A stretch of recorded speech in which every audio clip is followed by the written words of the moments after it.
Salut les amoureux du ballon rond, on commence cette revue de presse en France avec un match en retard de la 6ème journée de Ligue 1 entre Lille et Reims hier soir. Et comme le placard de la Voix du Nord ce matin, c'est une soirée à oublier pour le LOSC qui a perdu sur sa pelouse 2-1. Une victoire qui permet au Stade de Reims de prendre la 5ème place au classement.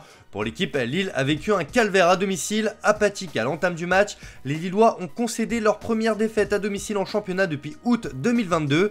Ils ont aussi perdu Samuel Umtiti et Youssouf Yazici. On reste dans l'Hexagone avec l'actualité du coach de l'Olympique de Marseille qui continue de faire couler beaucoup d'encre. Ce matin, le journal L'Équipe s'amuse presque de la machine dévoreuse de coach qu'est le club phocéen en titrant « À qui le tour ?» pour s'asseoir sur le banc. Alors que la piste Christophe Galtier semble se refroidir, le président Pablo Longoria voudrait installer un nouvel entraîneur sur le banc marseillais dès le déplacement à Monaco samedi, mais les candidats intéressants ne se bousculent pas pour prendre place sur ce siège particulièrement éjectable. Les noms qui reviennent avec insistance sont ceux de Julen Lopetegui, Ravi Gracia, Oliver Glasner, Christophe Galtier. Sauf que pour la Provence, l'OM est toujours dans le flou, mais bonne nouvelle, selon nos informations, le club marseillais a choisi Gennaro Gattuso. L'Italien est en pole position pour prendre les commandes de l'écurie marseillaise, il est même à un pas d'enfiler le costume d'entraîneur de l'OM, sauf retournement de situation, ce qui est possible. L'ancien coach de Valence devrait diriger sa première séance d'ici la fin de semaine, les prochaines heures s'annoncent décisives. On file en Angleterre les amis, où Manchester United s'est offert un bon bol d'air en Carabao Cup. En effet, les Red Devils ont torpillé Crystal Palace 3-0.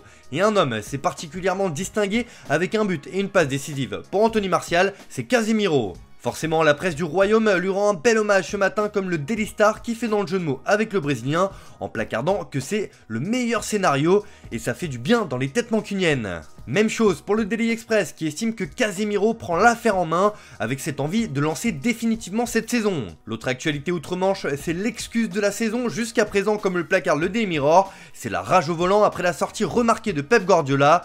En gros, les joueurs de City sont obligés de rentrer en bus de leur déplacement à Newcastle et Pep, furieux, pense que cela pourrait coûter leur chance de conserver leur titre en championnat. C'est l'excuse du jour. Direction l'Espagne où le FC Barcelone a trébuché hier soir lors de la 7ème journée de Liga contre Mallorca 2-2 et ce match nul ne passe pas pour le quotidien Sport qui lance un cinglant insuffisant. Fermin maquille un match nul rempli d'erreurs. Le joueur formé au club a marqué son premier but officiel avec le Barça pour sauver un point contre Mallorca. L'équipe a souffert des rotations et a fait preuve d'une trop grande fragilité défensive. De son côté, Mundo Deportivo veut voir le positif et évoque la réaction des jeunes. Avec Firmin et Lamine Yamal, le visage du Barça a changé et les deux joueurs ont insufflé une énergie différente qui a permis au Blaugrana d'arracher le point aux Baléares. Au Real Madrid, le sauveur arrive à la rescousse comme le placard marqua sur sa couverture.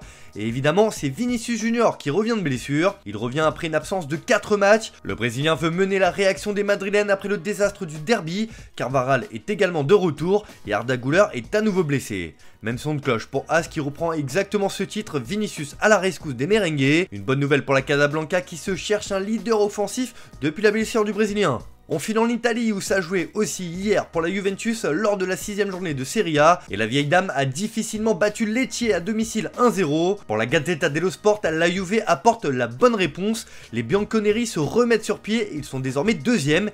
Ils comptent sur la garantie Milik, son but décide de la victoire. Allegri repart de l'avant après le revers de samedi contre Sassuolo 4-2. Mais ce qui fait l'actualité de l'autre côté des Alpes, c'est Victor Osimhen qui est parti au clash contre son club, le Napoli.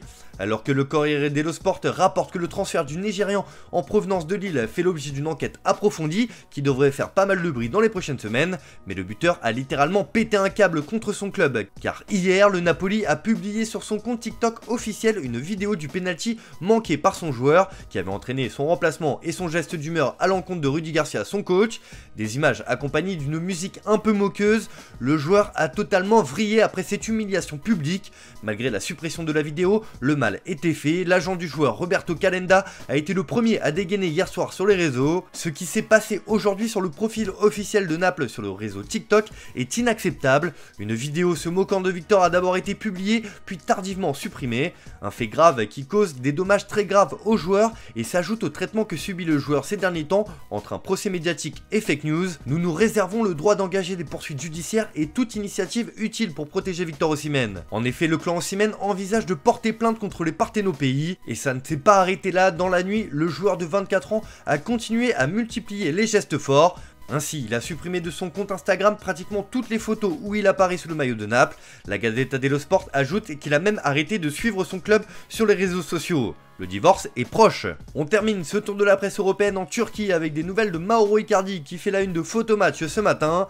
Hier, l'Argentin a voulu imiter le célèbre penalty manqué par Thierry Henry et Robert Pires à Arsenal et il a réussi puisque son coéquipier lui a donné la balle sur le penalty. Icardi a manqué le cadre alors que le but était vide. Mais ça n'empêche pas Photomatch d'estimer qu'Icardi est le roi.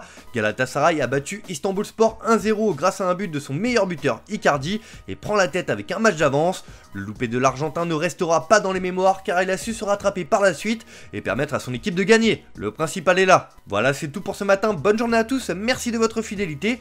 On se retrouve en fin d'après-midi pour le JT Foot Mercato.